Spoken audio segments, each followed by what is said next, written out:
நாம் இன்னைக்கு 6ஆம் வகுப்பு 3வது பருவத்தில் இயல் 1ல் உள்ள பாரதம் அன்றைய நாற்றங்கால் என்ற கவிதை பேழை தாங்க பார்க்குறோம். நம்ம நாடு வளம் பொருந்தியதுங்க. இங்கே இயற்கை வளம் மட்டும் இல்லாமல் இலக்கிய வளமும் மிகுந்திருக்குதுங்க. வேற்றுமையில் ஒற்றுமை கொண்ட நம்ம நாடு இமயம் முதல் குமரி வரை வாழும் இந்தியர்கள் அனைவரும் உணவு, உடை, மொழி, நாகரிகம் இதில் நம்ம வேறுபட்டிருந்தாலும் உணர்வால் நம்ம ஒன்றுபட்டுவாங்க. தேசிய ஒருமைப்பாட்டை போற்றும் பாடல் தாங்க நாம் இங்கே பார்க்குறோம். தாரா பாரதி அவர்கள் எழுதிய இந்த பாடலை பார்க்க போகிறோங்க. யார் இந்த தாரா பாரதி அப்படின்னு பார்த்தீங்கன்னா, அவர் தாங்க ராதாகிருஷ்ணன் அப்படின்றவர். இவருக்கு கவிஞாயிறு அப்படின்னு ஒரு அடைமொழி இருக்குங்க. புதிய விடியல்கள், இது எங்கள் கிழக்கு, விரல் நுனி வெளிச்சங்கள் முதலியவை இவர் இயற்றிய நூல்களுங்க. இவர் இயற்றிய நூல்களை பாருங்கள். புதிய விடியல்கள், இந்த விடியல் நடக்குதாங்க. இது எங்கே நடக்குது? கிழக்கில் தாங்க விடியும். அதனால் என்ன வரும்? வெளிச்சம் வருங்க. விரல் நுனி வெளிச்சம். ஆகவே இவற்றை இந்த 3 நூலையும் நம்ம தொடர்புபடுத்தி படிச்சுக்கலாங்க. அதுதான் புதிய விடியல்கள், இது எங்கள் கிழக்கு, விரல் நுனி வெளிச்சங்கள்.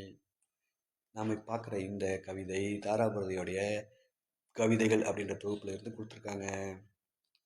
வாங்க கவிதையை பார்ப்போம். புதுமைகள் செய்த தேசம் இது, பூமியின் கிழக்கு வாசல் இது, தெய்வ வள்ளுவன் நெய்த குரல்தான் தேசமுடுத்திய நூலாடை, மெய்களை போற்றிய இந்திய தாய்க்கு மெய்யுணர்வு என்கிற மேலாடை. புதுமைகள் செய்த தேசம் இது, பூமியின் கிழக்கு வாசல் இது. காளிதாசனின் தேனிசை பாடல்கள் காவிரி கரையில் எதிரொலிக்க, கம்பனின் அமுத கவிதைகளுக்கு கங்கை அலைகள் இசையமைக்க.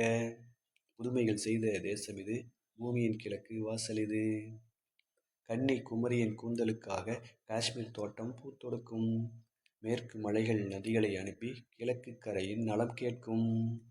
புதுமைகள் செய்த தேசம் இது, பூமியின் கிழக்கு வாசல் இது. புல்வெளி எல்லாம் பூக்காடாகி புன்னகை செய்த பொற்காலம், கல்லை கூட காவியமாக்கி கட்டி நிறுத்திய கலைக்கூடம். புதுமைகள் செய்த தேசம் இது, பூமியின் கிழக்கு வாசல் இது. அன்னை நாட்டின் அமுத சுரபியில் அந்நிய நாடுகள் பசி தீர, அண்ணல் காந்தியின் சின்ன கைத்தடி அறத்தின் ஊன்றுகோலாக. புதுமைகள் செய்த தேசம் இது, பூமியின் கிழக்கு வாசல் இது.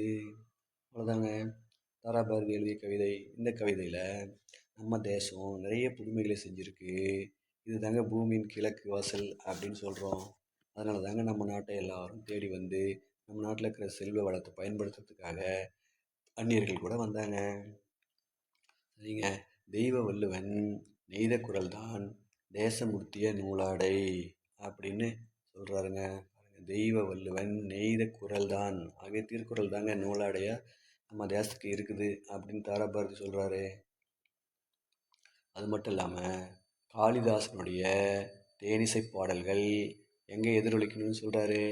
காவிரி கரையில் எதிரொலிக்கணுமாங்க.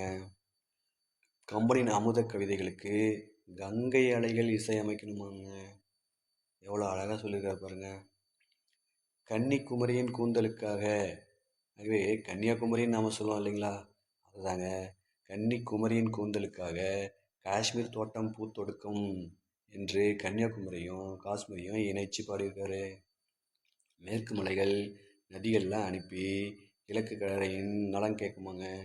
ஆகவே மேற்கில் தோன்றக்கூடிய ஆறுகள் கிழக்கில் போய் கலக்குது அப்படின்னு தாராபாரதி சொல்கிறாருங்க.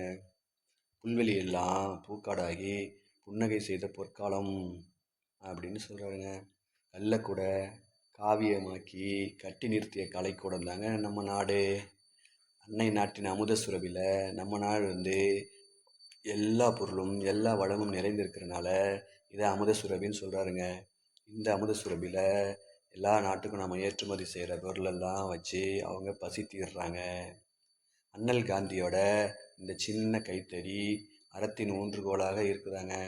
ஆகவே அகிம்சை முறையில் போராடிய காந்தியடிகளுடைய கொள்கையை தாங்க சொல்கிறாரு. இவ்வாறு புதுமைகள் செய்த தேசம் நம்ம இந்தியா அப்படின்னு சொல்லி தாராபாரதி சொல்கிறாருங்க. அவ்வளோதாங்க. சொல்லும் பொருளுங்க. இது மெய் என்றால் உண்மை அப்படின்னு பொருளுங்க. தேசம்னா நாடு. அவ்வளோதாங்க.